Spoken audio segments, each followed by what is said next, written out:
name's Mandy and this is my channel Make It Sew.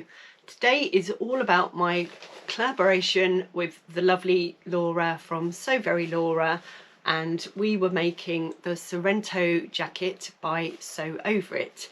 Now this was one of my Make 9 plans. I released a video in January and Laura reached out and said that she'd love to make this one too this year, so would I like to do it with her? So of course, didn't have to think twice, I said yes please. So we were originally going to start it in March, but we both had a lot of life things going on. We both changed our jobs, so we didn't get to make it quite as quickly as we were planning to, and it's now September, so here we are. So as well as being one of my Make 9 plans, this has been in the pipeline since last year. I bought the fabric from the Knitting and Stitching show last October, and it's taken me obviously quite a while to use the fabric, but this is what I had it planned for. And it is part of an ebook I'd bought last year as well that Sew Over It did when they had a sale, and it is the Summer Dreaming Capsule Wardrobe. Now all the things in there are obviously designed to go together, which makes it a capsule wardrobe, but this is the first pattern that I've done from that ebook. So I don't know who I bought the fabric from, it's a bit of a blur now, but I bought 2 meters, which is what it recommended for the pattern. And there's a few little issues we come along the way, and during the collaboration, myself and Laura were constantly chatting to each other, comparing notes and helping each other out at stages we were a bit stuck on.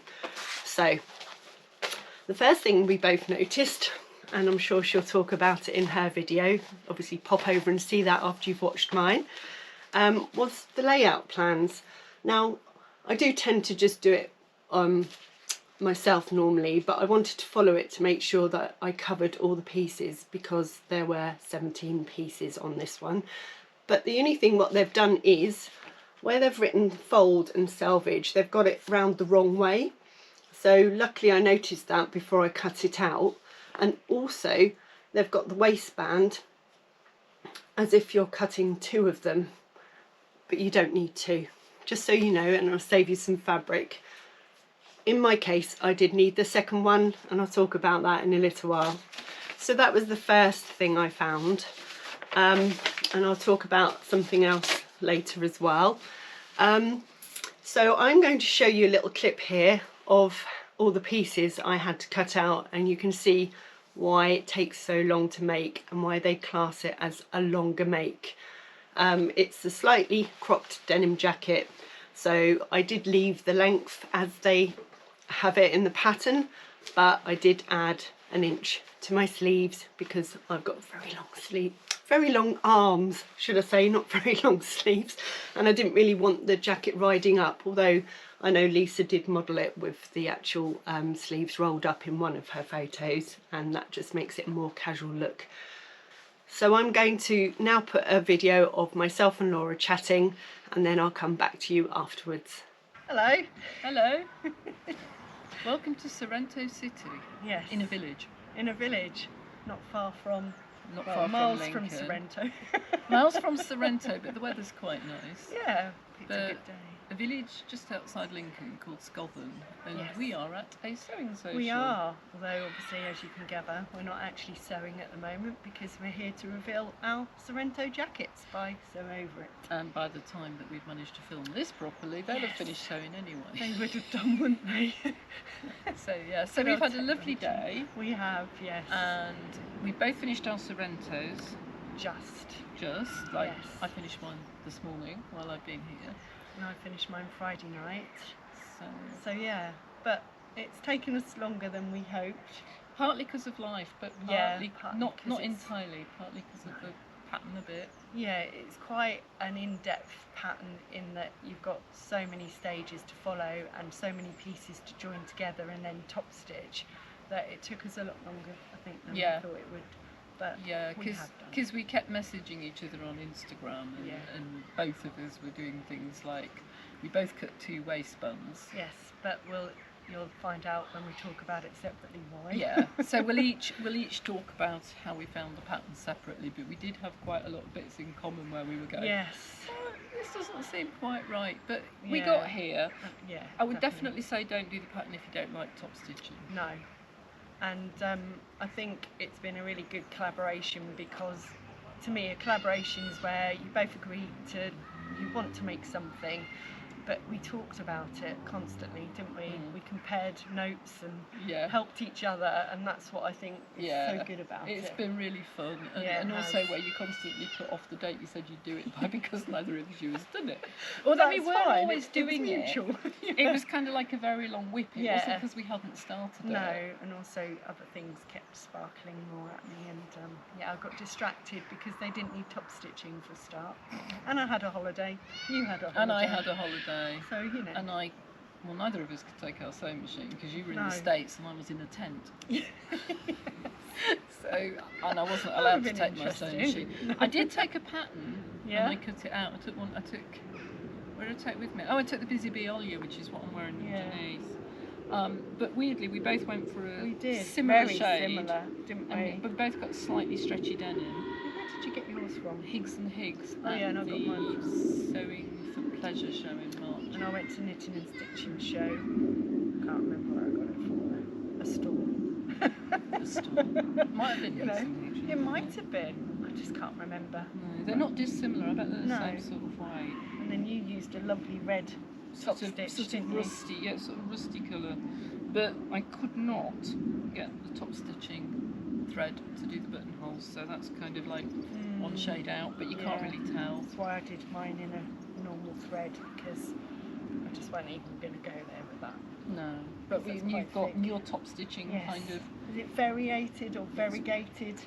Is variegated what roses are? I never know. I don't know. I think it's probably either. Yeah, I always get it wrong. I think it's either. It's just different colours, which I quite like, because it's very pretty. You never know what you're going to get. Yours is like a subtle contrast, and mine's like really bad top stitching here. Because it's the first, well, besides my Andy's jacket top stitching, it's the first time I've done something with such a thick fabric. Yeah. And because there is so much else involved with it, I just didn't want to cause myself even more stress. No, it's definitely not one for beginners, and it's definitely not one to do if you don't like top stitching. Definitely. Yeah. I think, and it's quite fitted. If I stand up really briefly, I'll chop my head off, but I'll stand up really quickly. It's very and you fitted. Can see. There's not much give, is there? No, there's not a lot of give, but I made a 14, I made a straight 16, which is probably what I would always do for a jacket. I mean, I've worn a 14 jacket, even though I tend to pair, if I make a t-shirt, I'd make a size 12. Yeah. But on a jacket, I always would, and actually I'm fine. Yeah. But I didn't think I'd be able to do it up. No, nor did I though, because I said to you, didn't I? I don't think I'm going to be able to do it up, but you definitely wouldn't be able to wear a thick jumper. And then you messaged me and went, I can do it up, and then I messaged and went, I think I'm going to be able to do it up as well. So so that was all good. Yeah. It was a nice make once it was finished. It doesn't have pockets here, which is a bit odd, so you spend a lot of time doing this. But I've got my... You got your, I've got my jeans up, so I'm double denim. I'm double denim at the minute. So so we had a lot of fun, but we both got labels that say made with a lot of swearing or something very similar. The same label. And Amanda's is purple, and mine is mint green.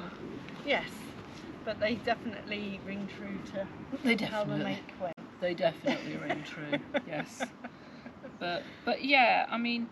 I think I'd like to do another denim jacket, but I'd like to do a longer one. Yeah, I've seen a couple that are longer. I'm not sure about how much top stitching is involved, but I don't know if it's a double row, because that's the other thing. A lot of it you done double, and then suddenly you were doing single, weren't you? Yeah. Certain bits, but I don't think my cuff would have survived if I'd done another row. No, and when I did my top stitching around the pocket, there was something where it said do it on the inside, do it inside the previous one, and I couldn't, so I just did it on the outside. And you obviously did as well. Yeah, some of the bits, I think, being denim, it wasn't quite as easy to, like my waistband. Try and tuck it in and top stitch it. It wasn't easy. Yeah. But when Mandy was messaging me going, did you want to throw it out the window when you got to the waistband? Because at this point it was really funny, because we were like this, weren't we? We were like going along, and then you overtook me, and then I overtook you because you went on holiday. Yes. And then and I was like, I've got to get that done. So you're messaging me going, Did you want to throw it out the window when you got to the waistband? I went, no, only when I got to the cuffs. And then you finished on Friday night and I finished this morning. Yeah, but I did have that other thing to do my buttons as well, which was handy, wasn't it? It made life a lot easier for me. Yeah, although actually Not putting the take buttons, long, the did buttons they? were quick. It was Yeah. the buttonholes that were a flipping nightmare. Yes, there's a lot of them. There's a lot of them, and there should be more. Only I didn't bother No, there. see, I did, but I'll talk about that bit in Yeah. my video. Well, I'll talk about the buttonholes Yeah. thing, but yeah, interesting. Learned quite a bit about buttonholing in general. Yes. And at one point, very early this morning, I was watching a video entitled "How to Hand Sew a Keyhole Buttonhole," but fortunately, I didn't need it. No, that So, would have yeah. taken you forever. You would have been like, Mandy, we can't do this today. No, I wouldn't. I'd have done it. I would have I done know, it. that's how I was though. You sort of get to the point where you're like, right, I'm near the finish line, I've just got to do it now. Yeah. Talking of which, just got to do it now. I think they're packing it. Yeah, 'cause we it's better 4 go. o'clock. So we So, better yeah. scoot. But we'll see you with our individual bits. Yes, definitely. And until the next time. Until the next time. Yeah. See you later. Bye. Hello again. So I did a size 16, and when you look at the measurements, I did go slightly down from what they actually are, because the finished measurements don't actually take the hips into account because it's a crop jacket, and it is a snug fit, but I think it's meant to be like that. I don't think it's designed to have a thick jumper underneath because it is a summer wardrobe after all. So I am happy with how it is on me. So I'm going to just tell you a few other things that I found handy. So I know a lot of people struggle with the jean buttons because you have to use a hammer, or I think some people have the Primvario tool as well. But I've got one of the green machines. Now mine isn't green, it's blue. But I'm sure it's exactly the same sort of machine. I've had it for years because I used to put rivets in bags a lot and that helped. So I measured the button I had for these, which I also bought from the Knitting and Stitching show, and I sent off for the attachment that you put on, and it's so easy. The little screw from the button, you obviously poke a hole with the bradawl where you've marked where your buttons need to be, put that through, sit the button in the machine, press it all down, and it's just done straight away, and it's nice and secure. So the actual buttons took me about 4 minutes maximum, and that included me making sure they were in place where they should be. The buttonholes, I did find my machine struggled a little bit because it was quite thick denim. This isn't a stretchy denim, so at least I didn't have that issue to deal with. Although one of my buttonholes did try to go a bit longer than it needed to because it was struggling to get through the fabric. On the buttons and the buttonholes, in the pattern, they show you where the top button should be. And I had to question it. So I looked at the actual picture of the denim jacket on Lisa, and it showed that it was actually nearer to the collar. So I'm glad that I had that picture to compare it, because otherwise the button would have looked really strange. I don't think you would have it done up all the time, but I like having that option just in case. I do get a bit cold at night.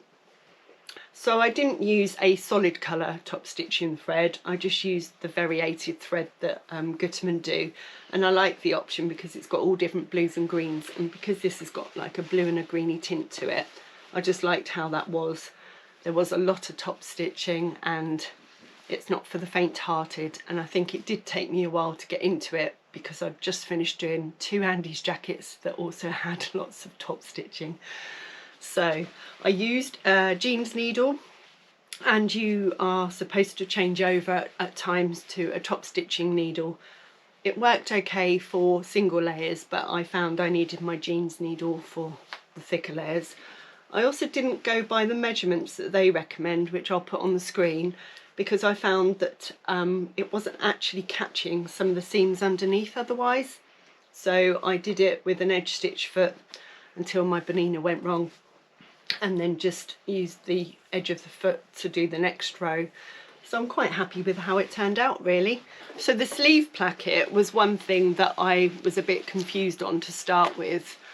and you'll see it worked out really well, and it's so neat underneath. And I was really disappointed because I spent a lot of time getting that neat to find out that you actually turn it over and you never see it. So that was a bit of a shame. I'll just insert a video here I sent to Laura because I found the instructions would have made it a bit harder to fold and make sure that was nice and flat. So here it is. Well, this is my interpretation of the piece, the sleeve. So I did the bias binding along the edge like that. So when I turn it around, I've pressed my seam towards the binding, and then I would fold it over like that to the raw edge, and then obviously fold it over to cover the sewing line.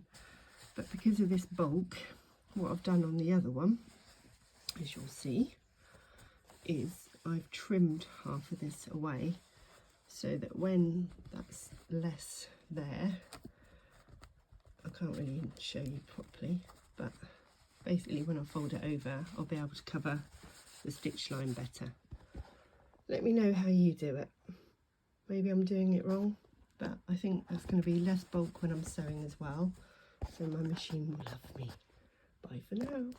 Laura also kindly gave me a label when we met up in July at the Southern Social, and I'm not going to admit or deny if anything was said during the make, but I love that. And of course it's purple. It's in my sleeve because I forgot to put it in my collar and I really wanted to use it, so I'm glad I managed to fit it in somewhere, and only I know it's there, which is always a good thing. So that was the placket. Like I said in earlier, I actually cut out 2 waistbands by mistake because of how the layout was, and of course until you make up a garment you're not always going to know, unless you read the instructions first, if you need to or not. So I'm glad I did cut 2, because where I'd left it for a little while being on holiday, it had frayed, and I had to unpick it and it frayed even more, and it just would not have fit very neatly or looked very nice. So I had that second one luckily, because it is quite a big pattern piece and I wouldn't have had enough denim to cut out another one. And the last thing I did, deviating from the pattern, was the actual waistband tabs. Now they say to just sew it on and then fold it over, making sure you tuck in the edges, but I just overlocked it so it was a lot neater when I folded it, and that way it won't fray. So I do like it. It was just a lot of work to do, and I think I would like to try a longer version of a jacket next time. I have seen the Maison Fauve Pilar jacket and I'm really tempted to try that, just to compare how things are put together.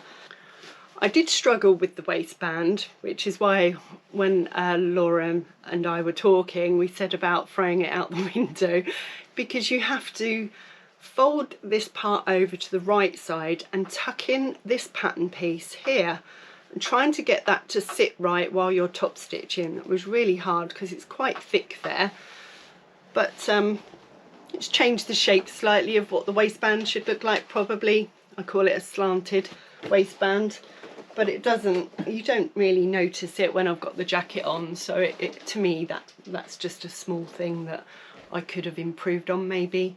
But I did struggle to get that to sit, and I tried several times. So I'd be interested to see how other jackets are made up and whether they do the same thing, because that was a bit of a awkward way to do it with such thick fabric. So I'm going to leave you with a video of me twirling around in the jacket so you can see what it actually looks like on me and not Doris, because the photos, and obviously when Laura and I were talking, you can't really see it in detail. So I hope you enjoyed this video. I just want to say a massive thank you to Laura. It's been lovely doing this collaboration with you, and it was lovely to be able to keep in touch throughout and compare notes and see how we felt and keep each other motivated. So thank you, Laura, that was brilliant, and I'm really looking forward to doing another collaboration with you soon. So thanks for watching this video. Don't forget to watch me twirling, and I'll see you again soon. Bye.